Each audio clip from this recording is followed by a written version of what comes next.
तो प्रिय छात्रों, आज से अपन नवोदय की रिवीजन क्लास डालेंगे। शीतकालीन अवकाश की छुट्टियों का उपयोग करेंगे और पहला टॉपिक है संख्या सिद्धांत, नंबर सिस्टम। तो सबसे पहले प्राकृतिक संख्या की बात करेंगे। तो प्राकृतिक जो संख्या होती है, प्राकृतिक संख्या,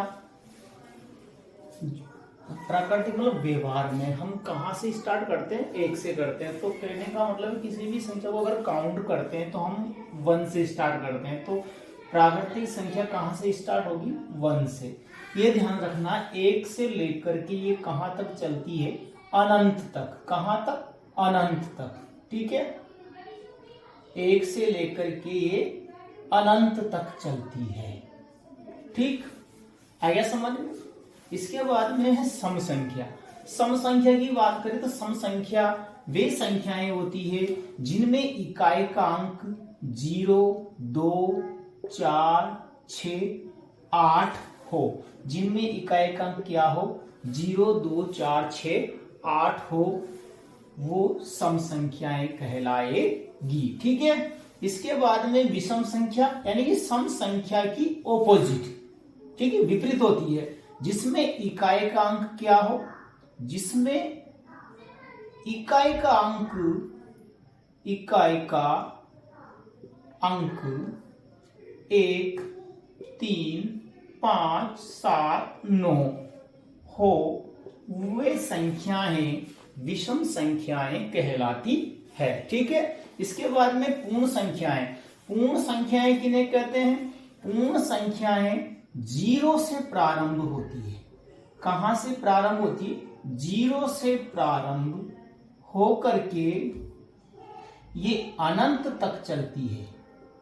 0 से प्रारंभ होकर कहां तक चलती है? अनंत तक। पूछ ले एग्जाम में कि सबसे छोटी पूर्ण संख्या बताओ, तो 0 है। ठीक है, क्या सभी प्राकृत संख्याएं पूर्ण संख्याएं हो सकती है? तो सभी प्राकृत संख्याएं पूर्ण संख्याएं हो सकती है, बिल्कुल सही है, हो सकती है। ठीक है, लेकिन सभी पूर्ण संख्याएं प्राकृत संख्याएं नहीं हो सकती। ठीक है, इसके बाद में बात करेंगे अभाज्य संख्या।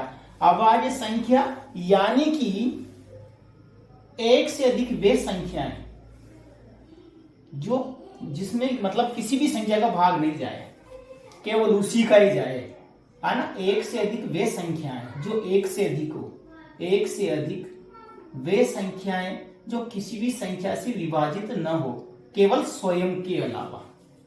जैसे 3 है, 3 में 3 का ही जाएगा, किसी भी पहाड़े में फिर 3 नहीं आता है, या फिर 1 का जाएगा 3 बार, तो ये अभाज्य संख्या। एक से अधिक वे संख्याएं जिनमें किसी भी संख्या का भाग नहीं जाए, स्वयं के अलावा, किसी भी स्वयं के अलावा किसी भी संख्या का भाग नहीं जाए,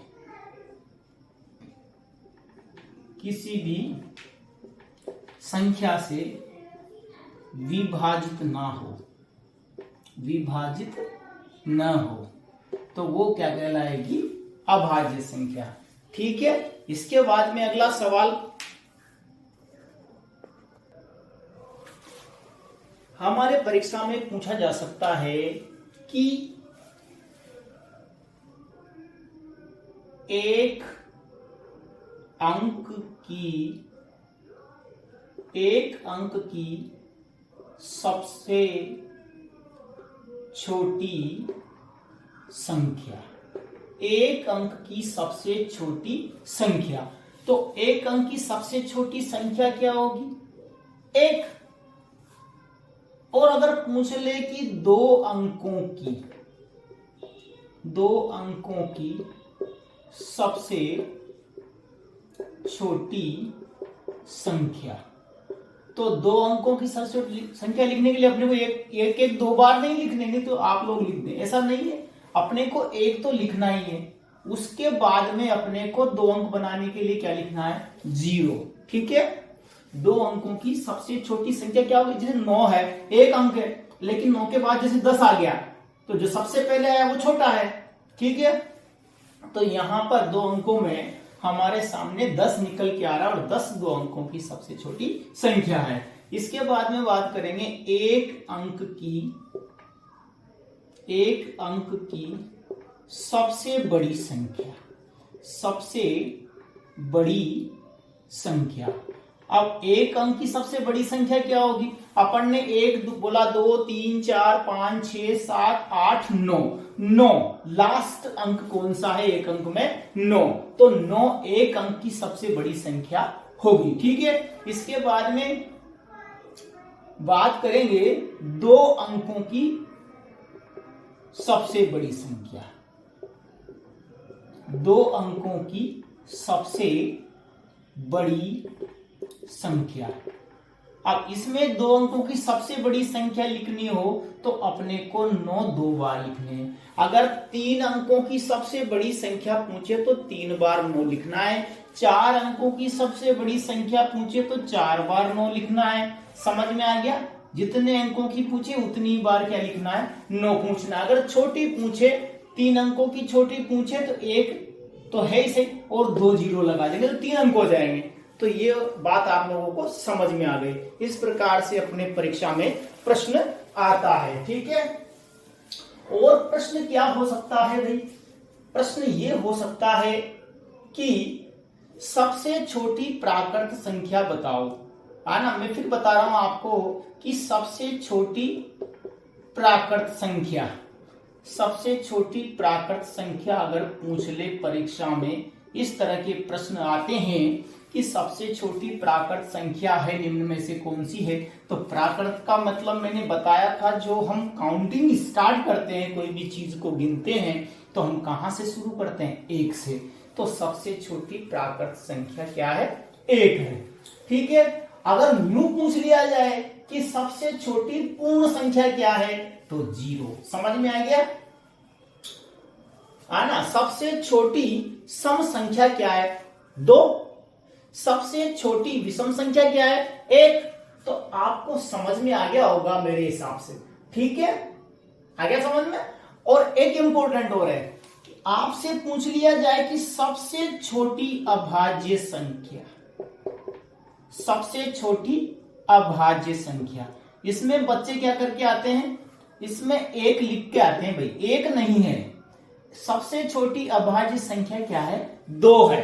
सबसे छोटी अभाज्य संख्या क्या है? 2 है। प्रश्न यूं भी हो सकता है कि सबसे छोटी अभाज्य व सम संख्या, जो अभाज्य भी हो और सम भी हो, तो वो भी क्या है? 2 है। समझ में आ गया? वो भी क्या है? 2 है। ठीक है, इस प्रकार से हमारे परीक्षा में संख्या सिद्धांत से प्रश्न आने वाले हैं। ठीक, इसके बाद में अपने सामने जो भी मुझे डिफिकल्ट लगेगा मैं सब आप लोगों को करवा दूंगा। ठीक है, एक प्रश्न इस टाइप से आएगा आप लोगों के, एक प्रश्न आपके सामने इस टाइप से आएगा कि कोष्टक 5 + 2 कोष्टक 1 - 3 - 10।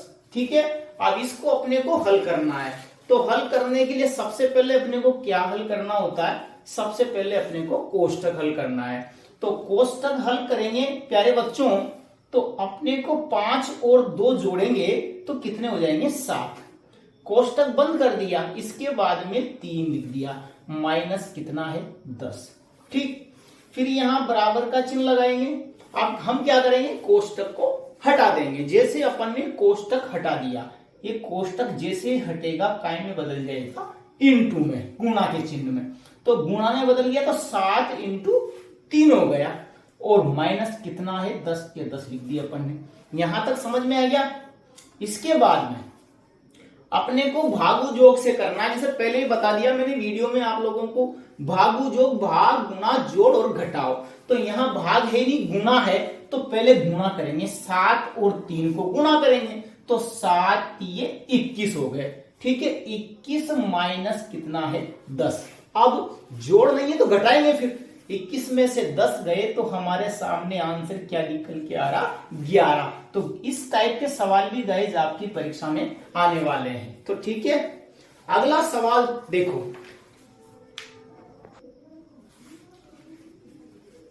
इस सवाल में क्या है? सवाल कि 10 × 0 + 4 × 5। इस सवाल को करने का तरीका देखें आप। सबसे पहले अपने को वही भागु जोग से करना, तो पहले इसमें गु होगा, ठीक है। गु का मतलब गुणा, ठीक है। गुणा करेंगे, किसी भी संख्या को 0 से गुणा करने पर 0 ही आएगा। तो हमने इन दोनों को गुणा किया तो हमारे सामने आंसर क्या निकल के आ रहा, 0, ठीक है। इसके बाद में प्लस, इधर गुणा करेंगे तो 4 को 5 से गुणा करना है, तो 5 चौके 20, ठीक है। इसके बाद में इसको जोड़ेंगे तो 0 + 20 = 20, इसका क्या आ जाएगा आंसर। तो अपने को वहां एग्जाम में क्या है कि समय का ध्यान रखते हुए अपने को सवाल करना है, ठीक है। इसके बाद में अगला सवाल अपने सामने क्या निकल के आ रहा है भाई। सवाल देखें आप, अगला सवाल है कि 934 - 196 घटाओ का सवाल है। अब इसमें सिंपल सा तरीका है, अपने को यहां 934 लिखना है और 196 196 घटा देना है। 4 में से 6 नहीं जाएगा, तो 4 में से अगर 6 नहीं जाए तो हमें क्या करना पड़ेगा, सहयोग लेना पड़ेगा। हमने सहयोग कहां से ले लिया, 3 में से, और 3 में से 1 उधार ले लिया, तो यहां कितने हो गए 14, और यहां क्या बचे 2, ठीक है। अब 14 में से 6 गए तो कितने बचे 8। इसके बाद में अब यहां 2 में से 9 नहीं जाएगा, फिर अपने को यहां से सहयोग लेना पड़ेगा, एक धाई उधार लेनी पड़ेगी। तो यहां क्या बचता है 8, और यहां कितने हो गए 12। 12 में से 9 गए तो क्या बचे 3, और 8 में से 1 गया तो क्या बचा 7। तो 738 इसका क्या आ जाएगा आंसर, ठीक है। इसके बाद में फिर अगला सवाल अपन देखेंगे।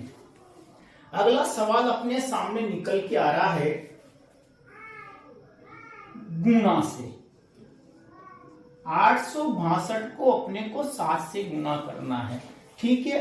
तो गुणा करना वेरी सिंपल है, हम यहां पर सवाल को करने की कोशिश करेंगे और सीखेंगे। 862 × 7, 7 का पहाड़ा कितनी बार बोलना है सर, 2 बार बोलना है। 1 सत्ते 7, 2 सत्ते 14, 14 के 4, हासिल लगा 1, ठीक। अब 7 का पहाड़ा 6 बार बोलेंगे, 7 × 42, 42 और 1 जोड़ेंगे तो कितने हो गए 43, 43 के 3, हासिल लगे 4। 7 का पहाड़ा कितनी बार बोलेंगे 8 बार, 8 सत्ते 56, 56 और 4 कितने हो गए सर 60। तो ये हमारा आंसर निकल के आया, आ गया समझ में। इसके बाद में अगला सवाल,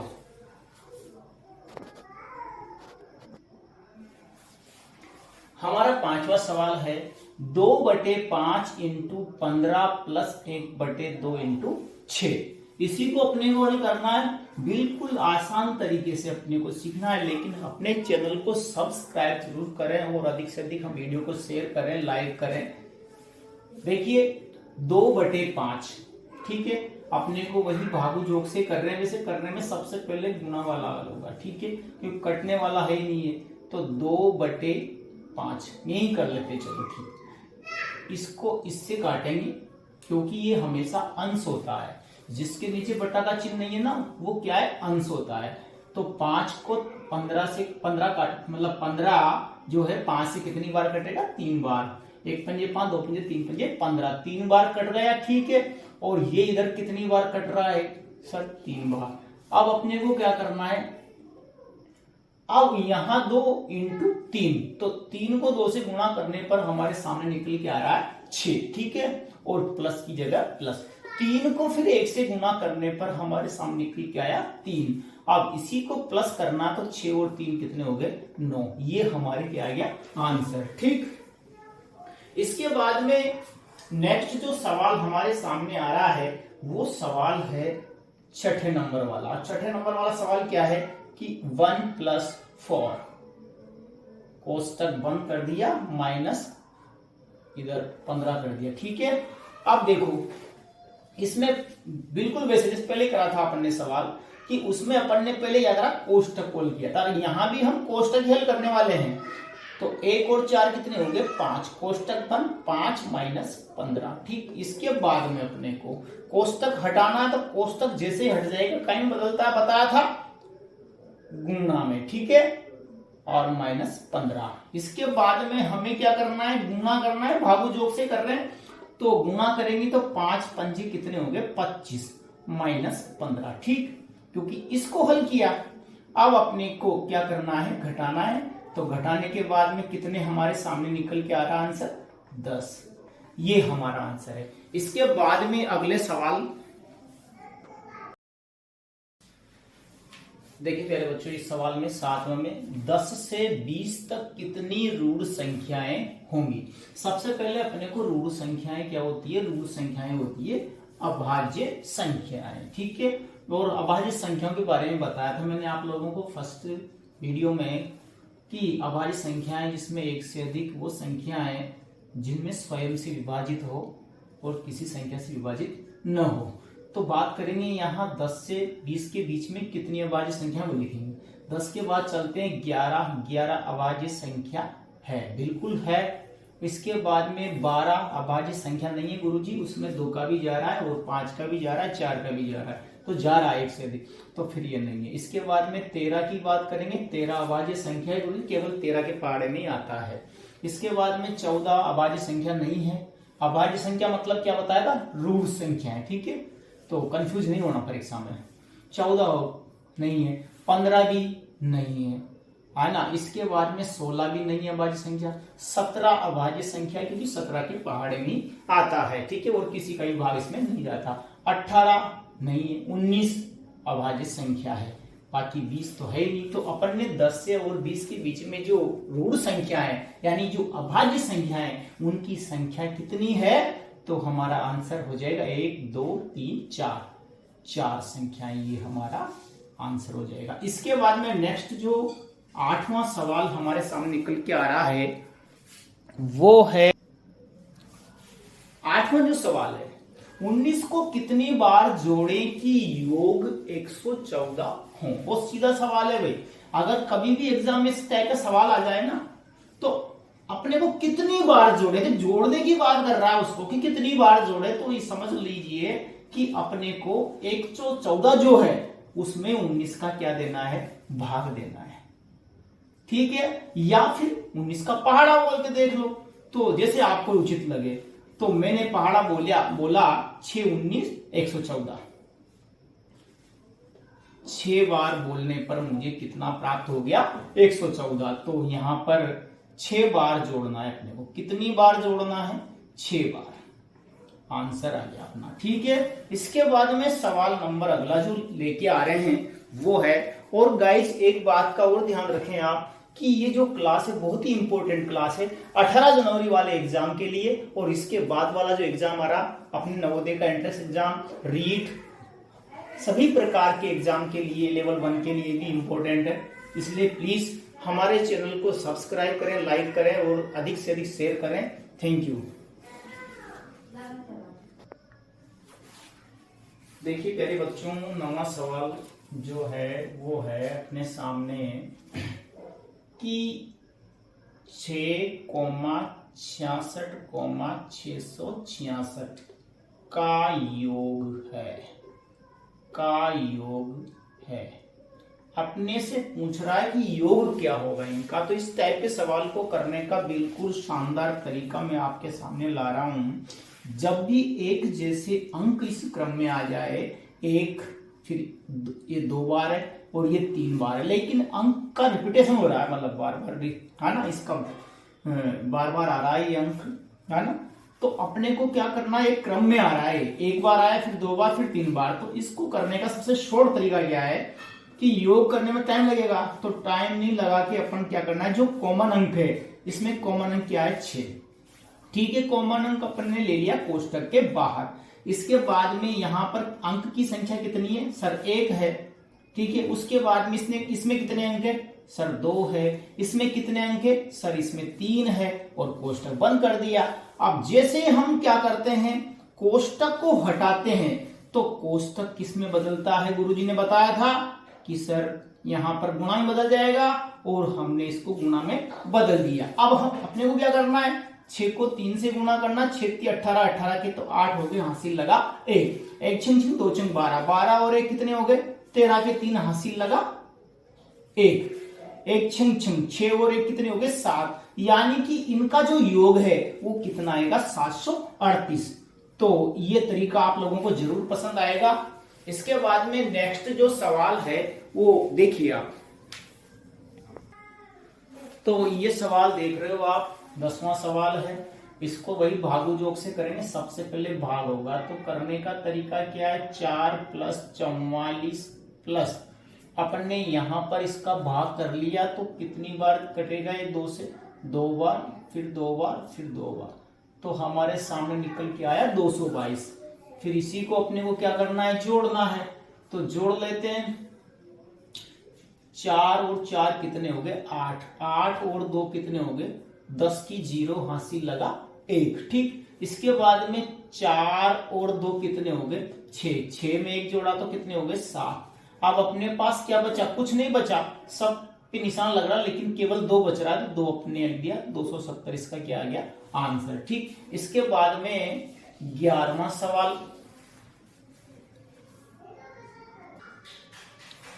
हाँ, मान बताएं 4 × 39 + 96 × 39। तो सबसे पहले इस टाइप के अगर सवाल आ जाते हैं तो हमें देखना है कि इसमें कॉमन अंक क्या है। तो इसमें कॉमन जो संख्या है वो है 39, जो दोनों में मिल रहा है अपने को। तो हमें क्या करना है, जो कॉमन है उसको बाहर रखना है कोष्टक से। और अब अपने पास इस वाले में क्या बचा 4, और इधर वाले में क्या बचा सर 96, ठीक है। कोष्टक बंद कर दिया। अब अपने को क्या करना है, पहले कोष्टक को हल करेंगे। तो कोष्टक को जैसे अपन हल करेंगे तो यहां कोष्टक हल करते ही हमारे सामने निकल के आ रहा 100। अब इसके बाद में अपने को क्या करना है, कोष्टक हटाना है, तो गुणा में बदल जाएगा और ये 100। और गुणा करने का तरीका बताया था मैंने, अगर मान लीजिए सबसे छोटी संख्या से अगर कोई गुणा आता है तो फिर अपने को 0 लगानी, जितनी 0 उसमें हो। तो हमें यहां पर 39 में कितनी 0 लगानी है, 1 और 2, तो ये 3900 हमारे क्या आ गया आंसर, ठीक। इसके बाद में 1-2 सवाल हो रहे इसके संख्या सिद्धांत वाले, जिसमें ये कंप्लीट हो गए आपके, कहीं कोई दिक्कत नहीं आएगी। और अगला टॉपिक हमारा होगा पूर्ण संख्याएं। अगला टॉपिक अपना क्या होगा, पूर्ण संख्याएं, ठीक है। और जल्दी से हमारे चैनल को सब्सक्राइब करें और लाइक करें, अधिक से अधिक शेयर करें। देखिए 12वां सवाल, संख्या 3082.63 में 8 का स्थानीय मान क्या है। तो जब भी कोई दशमलव से हमें स्थानीय मान पूछे तो हमें क्या ध्यान रखना है, देखिए यहां पर अपने को 8 का पूछ रहा है तो हमें 8 यहां पर दिखाई दे रहा है, लेकिन 8 के बाद में कितने अंक है आप सोच ले, 1 2 3 है गुरुजी, हम तो 8000 लिख के आएंगे। तो ऐसी गलती आप लोगों को नहीं करनी है भाई। आपको तो केवल दशमलव की इधर की अगर अंक दे रखा है तो इसी का गिनना है, केवल यहीं तक गिनना है, इधर वाले को नहीं गिनना है। तो अपने को यहाँ पर जो 8 का स्थानीय मान अपने को करना है तो वो कितना लिखना है, 8 के बाद में केवल एक ही अंक है दशमलव की तरफ पहले, तो अपने को एक ही 0 लगानी है और 8 का स्थानीय मान 80 लिख देना है, ठीक है। तो इस तरह की गलती अपने को परीक्षा में बिल्कुल भी नहीं करनी है। और सभी के लिए बहुत बहुत बधाई कि आप सभी का नवोदय में चयन हो और आगे तरक्की करें आप जीवन में। Thank you. ये हमारी क्लास लगभग कंप्लीट हो चुकी है और हमारी जो अगली टॉपिक रहेगा वो रहेगा पूर्ण संख्याओं से। बहुत ही शानदार मैं आप लोगों को समझाने की कोशिश करूंगा, बट आप मुझे सपोर्ट करें और अधिक से अधिक सब्सक्राइब करें। Thank you.